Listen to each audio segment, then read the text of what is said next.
Episode 2624. Welcome into TexAgs Rewind. David Nuno here in the TexAgs studio, and we got a lot of Aggie stuff to get into. It is an Aggie show, and we're very proud of that. Charean Williams joining the program, talk about those Aggies in the NFL. Connor O'Gara on the show. Had to talk a little bit about Jimbo's contract because he did throw some shade at him a couple of weeks back and gave his reasons why. We talked about that. We talked about Dan Mullen and his job security there at the University of Florida. Young T. Romo in here. That's right, that broadcasting legend, Tomas Romo, not Tony, in here talking about Book It. He's been on a hot streak when it comes to fantasy football. And Jason Glenn. Love talking with Jay Glenn about his weekend here in Aggieland. It is TexAgs Rewind. Boy, it was tough. It was a really good week for the Aggies, unlike last week, which was a tougher week to pick simply because there weren't all that many outstanding performances. There were a ton this week. So number 3, I'm going to go with Kiki. Yeah. 6 tackles, a sack and a half for the Packers. He really played well. I thought about Dennis Allen with the Saints defense played yesterday. I thought about Miles. He also had a sack and a half, but we always talk about Miles. So let's give Kingsley a little love today. So he's number 3. Number 2, I think is pretty obvious, 2 and 1. Mike Evans. 6 catches, 76 yards, 3 touchdowns. Of course, you saw him give away Tom Brady's 600th football to a fan in the stands. If you've seen the video, if you haven't seen it, go find it.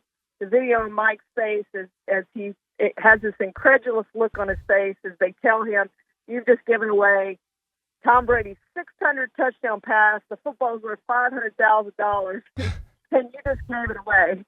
But they made a deal to get it back. The guy ended up getting a ton of stuff. He got a Bitcoin from Tom Brady that's worth a lot of money. He didn't get $500,000 worth, but season tickets the rest of this year, next year, some signed merchandise. He got the cleats that Mike Evans wore in that game. So got a lot of merchandise and memorabilia out of it. But Mike tried to give away, did give away Tom Brady's 600 football. And then number 1, Ryan Tannehill. He's talking about quarterbacks who turned it around this year. He's one who's turned it around this year, really playing well. Ran for a touchdown, threw for a touchdown, and frankly, he should have caught one for a touchdown on a trick play. Derrick Henry made the tougher touchdown throw to Michael Pruitt, but Ryan Tannehill was wide open in the end zone. Joked about he wanted to get that touchdown catch so he could have had all 3, but 21-27, 270 yards, touchdown, interception against Kansas City. They pulled off in a 6-day span victories over the Bills and the Chiefs.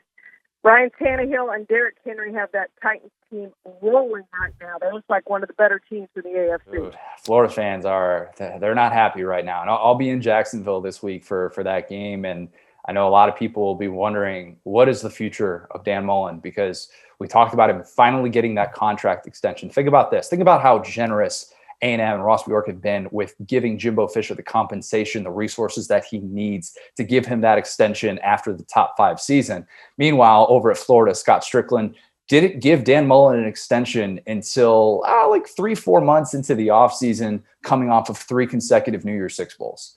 It is a different situation there. And they gave him this extension. He's the top 5 highest paid coach in college football, but his buyout's only $12 million. And in today's day and age, look, South Carolina gave Will Muschamp more money than that to go away.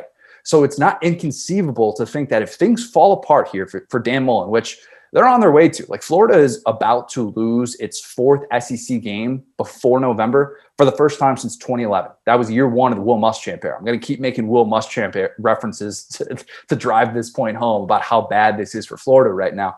And so, yeah, it's a fair question to ask. And maybe Dan Mullen at season's end is just kind of fed up with being in that fishbowl and the high expectations that come with it, because he has made some mistakes. There's no doubt. Bringing Todd Grantham back was a mistake. Not going to Anthony Richardson sooner was a mistake. Who knows if he's even going to go with Anthony Richardson to start this football game? And you have Florida fans who are just very frustrated with the lack of upside and how low the floor is for Dan Mullen. So it's going to be a telling week in Jacksonville. Watch us go all 2007 all over again and see Florida come out with some sort of miraculous win to beat Georgia. And all of a sudden, everybody in college football all of a sudden thinks they have a chance. Sure. And then this cocky grown man's like, I went 4-0, bro. I felt good about it. And last week, I think it's so funny. Probably the craziest pick I had was the Bengals, coming in Baltimore. And you were telling me that, well, they just beat the Chargers. They made Justin Herbert look silly. What do you think Joe Burrow's going to do? He did. He put the NFL on notice. They beat the Ravens. He had 26.64 points, threw for 416 and 3 touchdowns. and Jamar Chase, that connection, it's ridiculous. Him and Joe Burrow, they're going to lead the Bengals. I think they're a playoff team. Well, let the world know that you did tell us that a week ago today, and I and many of us are like, this little kid, he doesn't know. And now you're a grown man. So good job, my friend. Well, let's finish with the recap. Josh Jacobs versus the Eagles had 15.8 points. Christian Kirk versus the Texans, 15 points. And David, the Texans, they're going nowhere. I'm sorry, they're not. Damian Harris versus the Jets, 25.3 points, rushed for 106 yards and 2 touchdowns. You, my friend, had a good week, and I believe you had most of your weeks have been pretty good since we started this segment. That's kind of evolved throughout the year. Yeah, my goal is to, win every week. I'll take if I have 4 guys, I go 2-2, I'll take it. But goal is to win every week. 3-1. Do you actually have a place where you have the standings for what you've done so far? I do not. I was trying to work on that today. I'm going through the old how many times I've done it. But by next week, I'll have an official stat line for you. Yeah. Yep. All right. So you want to get in this week? Let's do it. Yeah, let's do it. Let's do it. All right. Deandre Swift against the Eagles. 3 weeks this is the 3rd week in a row that I'm going to take a running back that's playing the Eagles. Deandre Swift is coming off a 28.4 performance against the Rams. And for a second, I thought Detroit was going to come out and beat Matthew Stafford, the Jared Goff revenge game. I was all for it. But again, it's the Lions.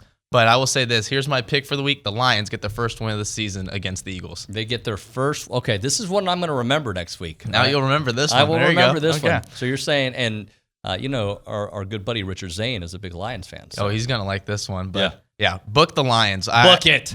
Book the Lions. Book DeAndre Swift. And now let's go to Justin Herbert against the Patriots. He had a bye week. Don't overreact against the Ravens game. He didn't look good. That whole team didn't look good. They're coming off a bye. Don't hit the panic button yet. This is a very good football team. I think the Patriots are a good football team too, but they blew out the Jets last week. That doesn't really impress me. Right. Chargers off a bye. They're going to bounce back, get a big win against the Patriots. Book it. Book it, my friends. Now, we're going to Sunday Night Football. The Dallas Cowboys are off a bye, and of course, you said T. Romo. Everyone's talking Tony Romo. Well, let's talk about the Cowboys. Amari Cooper against the Vikings. He has 42 targets this season, 0 drops.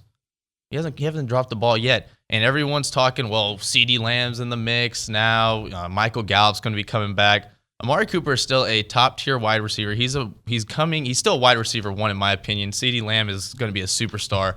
But Cooper's been playing all season with a rib injury. He got a rest up on a bye, and I think he's going to perform in prime times. It's Sunday Night Football. He's a consistent 10-point-a-week player, and he has boom potential against Minnesota. Last year, with Andy Dalton playing quarterback, he had 6 catches for 81 yards. Right. 2019, on Sunday Night Football, against the Vikings, he had 11 catches for 147 yards and 1 touchdown, and that's with Dak Prescott throwing the ball. Cowboys come off a bye, get a big win against Minnesota on Sunday Night Football. Book it. Very nice kid, man. He speaks to everybody. He treats everybody the same, and he's just an all-around great kid, and with kids like that, you have to root for them, to be successful at whatever they want to do in life. And like I said, man, it comes down to parenting. It really does. It comes down to parenting. And like I said, Fred and Aisha, man, they did an amazing job with him. Zay, man, he's just an amazing young man, an awesome football player, but, amazing young man. I saw that you caught up with Coach Crow as well, posted a little picture with him, and just good to see him here on these sidelines, right? Oh, absolutely. Me and Crow, man, we go back, especially from the NFL days. But the funny story about it is we did not from each other until we seen each other at Chick-fil-A. We was at Chick-fil-A. We lived less than a mile. I'm like, hold on, Crow? He like, Jake Glenn? Like, oh, man, what are you? Hey, same. We both getting our kids, some Chick-fil-A.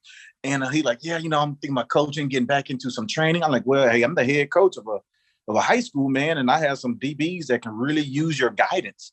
And we hooked up then, man, and it's been great ever since. All right, guys, so do me the favor. Smash the like button, subscribe, comment, tell your friends about it, share, sign up for the alerts, and continue to come to TexAgs.com for all the best premium content when it comes to Texas A&M.